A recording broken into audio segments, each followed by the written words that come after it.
নোটের শাক দেখো খুব সুন্দর করে কেটে ধুয়ে নিয়ে এসেছি।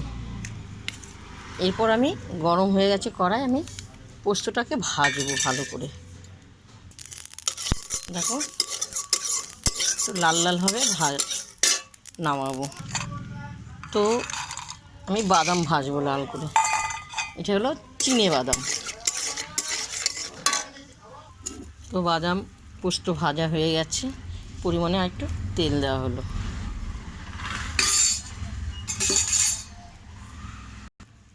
তো তেলে আমি লঙ্কা কেটে দেওয়া হচ্ছে মাঝখানে,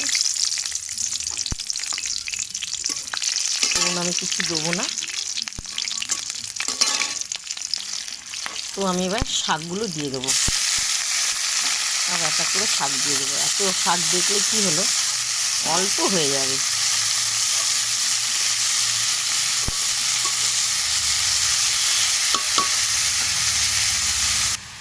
তো পরিমাণে একটু নুন দেওয়া হলো, হলুদ দেওয়া হলো। নোটের শাক খুব সুন্দর লাগে, কারণ এটা তোমরা কালো জিরেও দিয়ে করতে পারো, তো রসুন দিয়ে করতে পারো। আমি এটা পোস্ত বাদাম দেবো, তার জন্য আমার দেওয়া হয়নি। দেখো জল বেরিয়ে গেছে, আর দেখো পোস্ত ভাজা হয়ে গেছে, বাদামটা খুব সুন্দর ভাজা হয়ে গেছে। তো স্বাদ মতন একটু চিনি দেওয়া হলো। চিনিটা দিলে শাক খুব ভালো লাগে আর একটু নরম ভাব হয়ে আসে।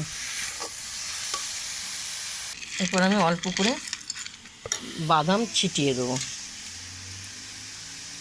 তো অল্প করে পোস্ত ছিটিয়ে দেবো, ভালো করে নেড়ে চেড়ে নামাবো। তো আমি বাদাম উপরে ছিটিয়ে দেওয়া হলো। এরপর আমি পোস্তটা উপরে দিয়ে দেওয়া হলো।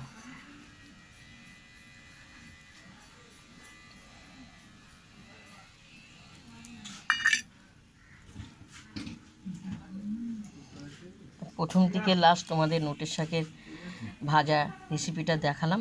তোমাদের যদি ভাজাটা যদি ভালো লাগে, আমাকে লাইক দিও, শেয়ার করো, কমেন্ট করে জানাবে। তো তোমরা এইভাবে ভাজবে, খাবে, খুব সুন্দর লাগবে গরম গরম ভাতে। এখন আমি খেতে বসবো। চলো, খুব খিদে পেয়ে গেছে।